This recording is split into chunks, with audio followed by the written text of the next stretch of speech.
Olá, mais um episódio aqui, especial podcast Rede Pará, Copom. Eu estou aqui com o Juarez Guedes, Juarez estrategista político, marqueteiro, né? Me falou que 10 anos ele está mais efervescente nesse trabalho, né? Que é um trabalho hercúleo, né? Ainda mais para ele que está atuando em quase todo o Brasil, né, Juarez? Fala para a gente como é que está sentindo esse dia aqui em Belém, no Copom. Eu estou muito feliz de voltar, né? A segunda edição do Copom, né? Belém, a segunda vez que eu palestro. E é sempre muito interessante perceber como é montado a curadoria da grade. É uma grade muito forte, com muita representatividade local, e diversidade, regional, né? Então isso foi uma aula ali, você poder ver gerações e diferentes, tanto de profissionais do Norte, como também de todo o Brasil. O Patrick foi muito feliz na montagem da grade e eu saio daqui aprendendo muito, inclusive na troca que existe nos bastidores, sem ser diretamente no próprio evento, porque uma das grandezas do próprio Compol é a capacidade que ele tem de reunir muita gente boa na plateia. Ali na plateia nós tínhamos dezenas, centenas de pessoas que poderiam estar no palco palestrando. Sim. Então essas conexões enriquecem muito um dia como esse aqui no Compol Belém. Antes de você, nós entrevistamos aqui um casal, né, que se conheceu no Copom ano passado. Né? Isso, hoje e aí sócios. Montou uma agência e é muito bacana isso. Olha, até isso o Copom também proporciona. Né? Proporciona, né? Você conhecer gente, dar mexe no trabalho e até abrir uma empresa. Fala pra gente um pouco da tua história, pra gente conhecer mais você, Juarez.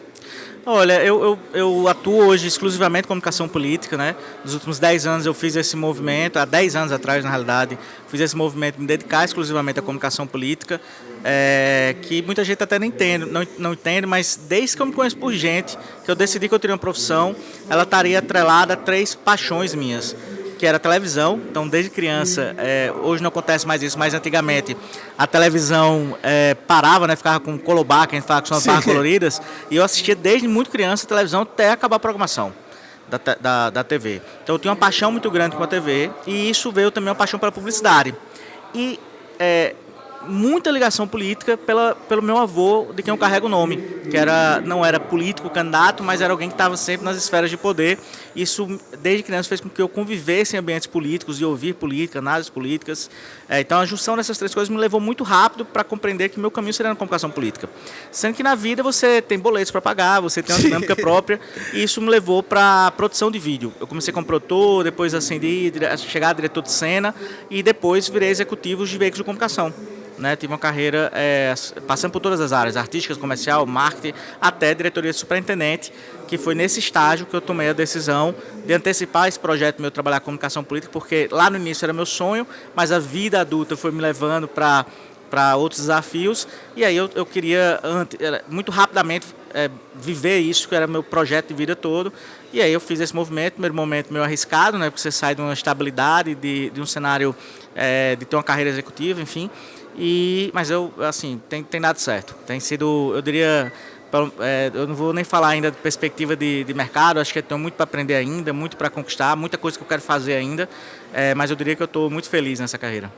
Legal, você falou hoje muito sobre criatividade, né? Uhum. Fala pra gente o que você conversou hoje nessa palestra, o que você entregou para essa rapaziada, muita gente jovem na plateia, não foi? Então, a criatividade ela é um elemento presente na comunicação política brasileira, né? A escola que a gente bebeu, que as gerações recentes beberam, veio de uma capacidade criativa absurda, né? A gente tem filmes que marcaram gerações, que marcou a história do Brasil. Que está na memória afetiva da gente, né? E eu diria do Brasil, não é só do mercado de comunicação política. Sim. Né, que tiveram a capacidade de se conectar verdadeiramente com a população, enfim, isso em todas as esferas, governo federal, campanhas de estado, de cidades, enfim. Mas a criatividade ela tem que ter um propósito muito claro. E eu digo que o desafio é sempre partir do senso comum do repertório que está presente no eleitor, no cidadão, ter a capacidade de construir uma mensagem que seja extraordinária, que consiga, nesse ambiente de tanto ruído que é agora, com tantas ofertas de conteúdo, você conseguir fazer com que as pessoas parem e decidam prestar atenção em um conteúdo que, na prática, não é o que eles querem consumir, que é conteúdo político. Então, a comunicação política, ela tem uma frase que eu gosto muito, que é dizer que ela é um cavalo de Troia, ela é envelopada como entretenimento, mas a mensagem está ali dentro. Então você tem que ter a capacidade de atrair atenção, fazer com que as pessoas decidam prestar atenção, e mais do que isso, tem que ser uma história, uma mensagem tão relevante que gera necessidade daquela mensagem ser replicada, que as pessoas passem a contar aquela história.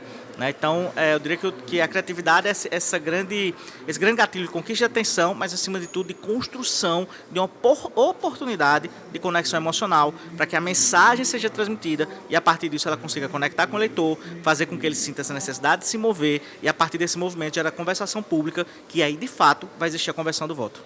Como é que tu monta?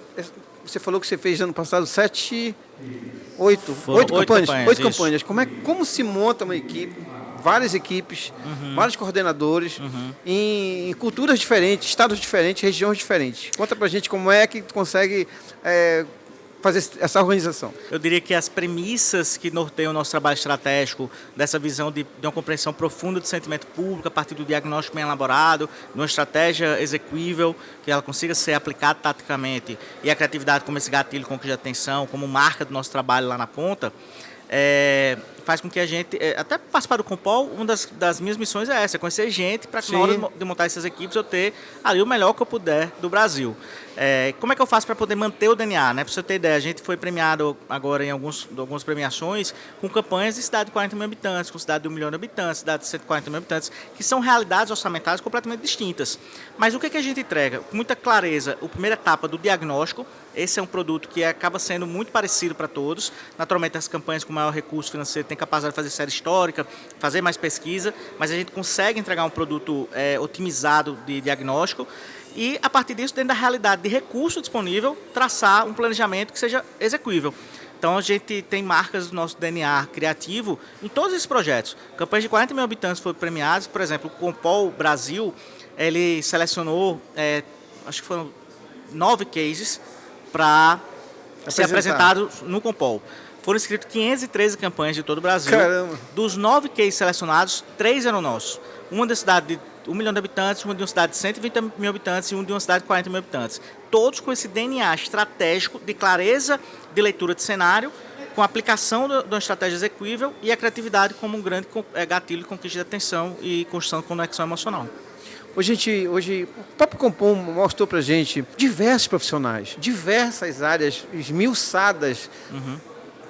Um tipo de pesquisa, um outro tipo de pesquisa, uma pesquisa mais profunda, uma análise de dados, né, de métricas, de Instagram, de rede social, de WhatsApp, como usar o WhatsApp, como não usá-lo. Né? Aí depois nós vamos para a parte de rua, né, que teve até uma conversa muito bacana com o Orly e o Ricardo, ali foi show, aqui foi maravilhoso. Ali, né? Com certeza. E a gente vê, caramba, é muita coisa, né? Não, é que tá, é uma complexidade, tanto é que tem algo que eu falo sempre, e o Orly falou algo semelhante, que é aquela necessidade de a gente aprender permanentemente. É aprender a aprender, é um processo que exige isso da gente. Primeiro porque a nossa disciplina ela não é uma ciência exata, ela tem variáveis inúmeras. E principalmente, que é a grande diferença nossa, por exemplo, do marketing convencional. Porque quando a gente fala de um candidato, a gente não está falando de um produto, eu não estou falando de um sabonete que eu vou envelopar como eu quero, ou como eu pretendo que ele chegue ao mercado. Ali é uma pessoa com sua história, com suas que tem raiva, que tem emoção, que tem tristeza, que vai ter dia que vai estar melhor do que o outro, como qualquer ser humano. Então, essas complexidades todas, e ainda de lidar com gente. O ser humano é muito complexo. E num ambiente onde a gente tem relações fluidas, onde você tem a área da economia da atenção, você tem muita informação, é muito ruído, tudo isso é um desafio ainda maior. E eu diria que eu acho que é parte do que é apaixonante.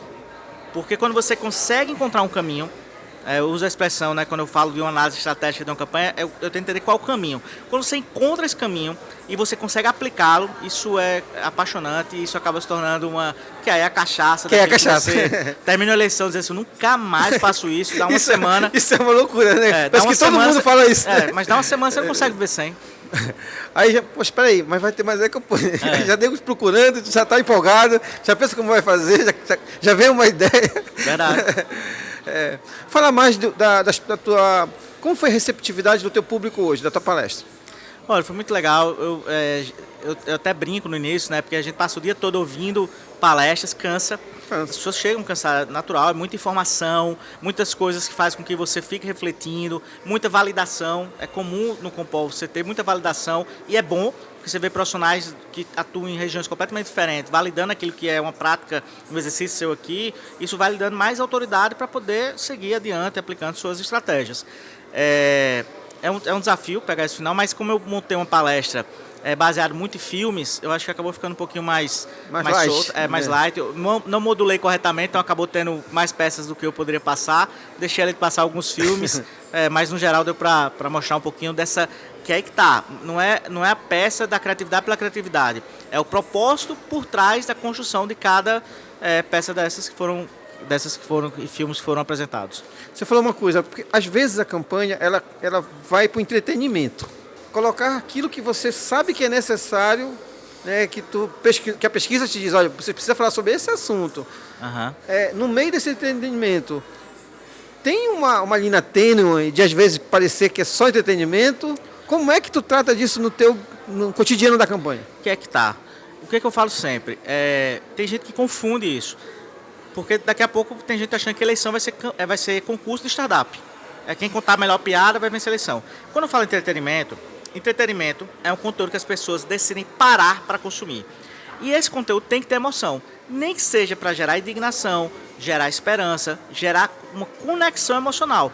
Esse entretenimento que eu falo é a partir disso. Às vezes um discurso, e eu gosto muito de peças também, que é olho no olho, que é aquele papo reto. Essa peça é carregada de emoção também. Então, eu digo que o entreter é as pessoas decidirem parar para consumir aquele conteúdo. Não é necessariamente uma dancinha, uma poesia. Sim. Não é isso. É a decisão dela se entreter com aquele conteúdo. Aí, por isso que eu falo que é entretenimento, porque tem que entregar uma carga emocional. Por isso que as pessoas assistem filme de suspense, filme de terror, filme de drama, enfim, porque existe uma conexão emocional a partir daquela mensagem que aquela peça de entretenimento entrega. Por isso que eu falo que na comunicação política tem que ter esse verniz de entretenimento, mas não é simplismo. A comunicação política tem que ser simples, porque as pessoas não precisam gastar energia para compreendê-la. Agora, longe de ser simplismo. Sim. Existem as trends. Essas trends ficam uma loucura na campanha, né? Porque o candidato diz, não, mas eu preciso fazer igual que o fulano fez, porque está todo mundo fazendo. E às vezes, como é que tu resolve isso para dizer, cara, não é isso? Primeiro é o seguinte, eu tenho uma tese minha, que eu adoto nas campanhas, que a trend tem que ter muito significado e ela tem que ser aplicada de uma forma, respeitando os seus parâmetros, né, o que ela é ali, aquela trend, de uma forma que tenha uma certa originalidade. Ou até mesmo pode fazer a trend pelas trends se eu quero cumprir um papel com a militância. Pô, a militância está querendo aquele carro daquele jeito, quer aquele vídeo daquele jeito, quer uma musiquinha daquele jeito. Por exemplo, teve uma música daqui da campanha de Belém que estourou no Brasil todo, do candidato do PL. Sim. Enfim, então, isso não vai matar a campanha, isso não vai atrapalhar a campanha. Agora, qual é o meu problema quando as pessoas trabalham campanhas só, e principalmente no digital, só pensando em trends? Se a gente está falando que existe hoje um ambiente da era da economia da atenção, que existe muito ruído, como é que você vai se diferenciar fazendo igual a todo mundo? Tá? Qual ganho você tem sendo igual a todo mundo? Se você precisa ter ali, no curto espaço de tempo, uma compreensão da clareza de contraste entre o candidato e o seu adversário. Então, por que você vai copiar todo mundo, entende?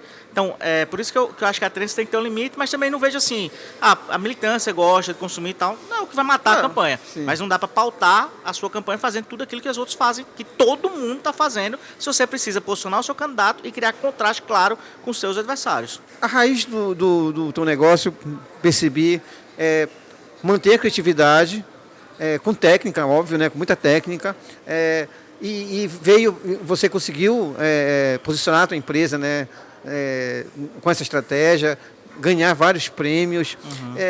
Nestes 10 anos, como tu viu a mudança da comunicação, há 10 anos atrás, digamos, e o que nós temos hoje?